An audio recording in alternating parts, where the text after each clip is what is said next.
now these two, let me call them pillars now for lack of a better word, but the plant medicine, simplifying the plant medicine pillar and the accessibility pillar, it's probably both in some way, right? Yeah. Let's go there.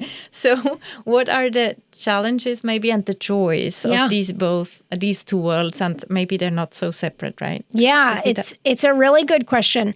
For a long time, I used to think that they were two separate worlds. And I think that they are worlds that overlap each other a lot. There's barriers to entry for both, and the access and inclusion needed to bring these two worlds together is very alive.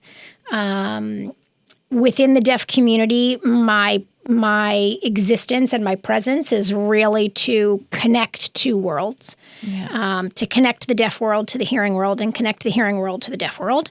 And that connection is fueled by bringing these two communities together and creating really intentional, conscious conversations that happen to make sure that both sides have a seat at the table, right? Because without the questions, without the willingness to understand, without the willingness to be really vulnerable to understand somebody else's perspective, you don't get to learn and hear all of these experiences that people have with each other. And you don't get to hear the first time that people had these experiences, because a lot of times what happens is when we have that very first experience, we keep that with us and we bring that into every other experience, right? True.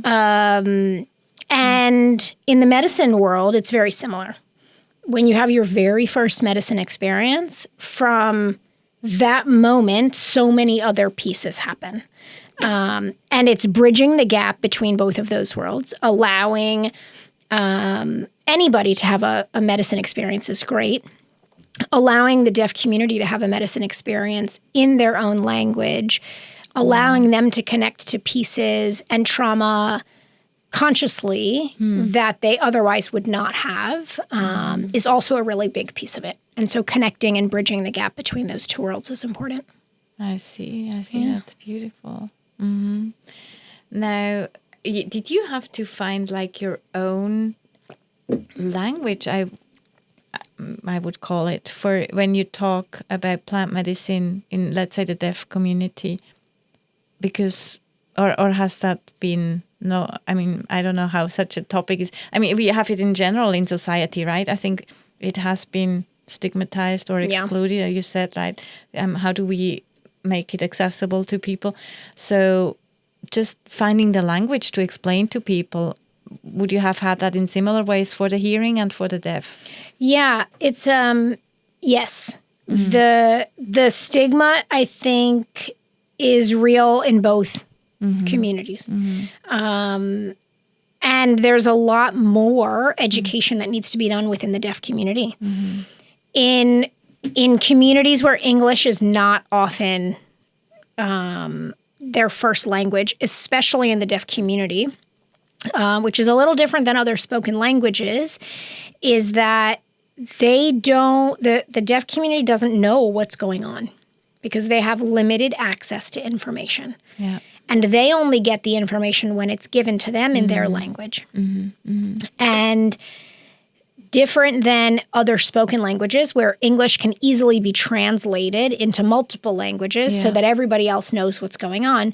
In the deaf community, oftentimes it's a trickle-down effect. So somebody will get it, and then it will start to spread, but not until somebody bridges that gap into that world.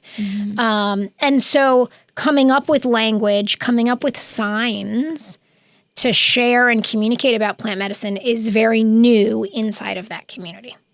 You know, similar to the hearing community, where in the 70s, 60s, and 70s, people were doing a lot of these medicines to begin with.